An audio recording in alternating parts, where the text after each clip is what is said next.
সুদানে জাতিসংঘের শান্তিরক্ষী বাহিনীর অংশ হিসেবে যাওয়া বাংলাদেশ সেনাবাহিনীর 6 সদস্য নিহত হয়েছেন। আজ শনিবার 13 ডিসেম্বর দেশটির আবেইতে সন্ত্রাসীদের হামলায় তারা নিহত হন। এই ঘটনায় আরও 8 জন আহত হয়েছেন। আন্তঃবাহিনী জনসংযোগ পরিদপ্তর আইএসপিআর এক ফেসবুক পোস্টে এ তথ্য নিশ্চিত করেছেন। ওই পোস্টে বলা হয়, সুদানের আবেইতে আজ শনিবার 13 ডিসেম্বর 2025 সন্ত্রাসী কর্তৃক ইউএন ঘাঁটি আক্রমণে বাংলাদেশ সেনাবাহিনীর 6 জন শান্তিরক্ষী নিহত, 8 জন আহত। যুদ্ধ চলমান রয়েছে। এদিকে বার্তা সংস্থা এএফপি হাসপাতাল সূত্রে বরাত দিয়ে জানিয়েছেন, সুদানের কোরদোফান এলাকায় জাতিসংঘের ভবনে হামলা হয়েছে। এই হামলায় 6 জন নিহত হয়েছেন।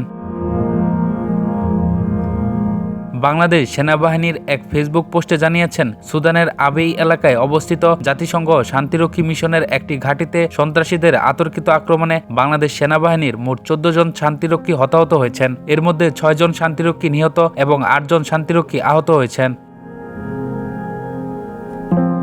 জানা যায়, উক্ত এলাকায় পরিস্থিতি এখনও অস্থিতিশীল রয়েছে এবং সন্ত্রাসীদের সঙ্গে সংঘর্ষ চলমান রয়েছে। আহত শান্তিরক্ষীদের প্রয়োজনীয় চিকিৎসা ও উদ্ধার কার্যক্রম গ্রহণের জন্য সংশ্লিষ্ট কর্তৃপক্ষ সর্বাত্মক প্রচেষ্টা অব্যাহত রেখেছে। পরবর্তী পরিস্থিতি সম্পর্কে বিস্তারিত তথ্য প্রাপ্তি সাপেক্ষে যথাসময়ে জানানো হবে।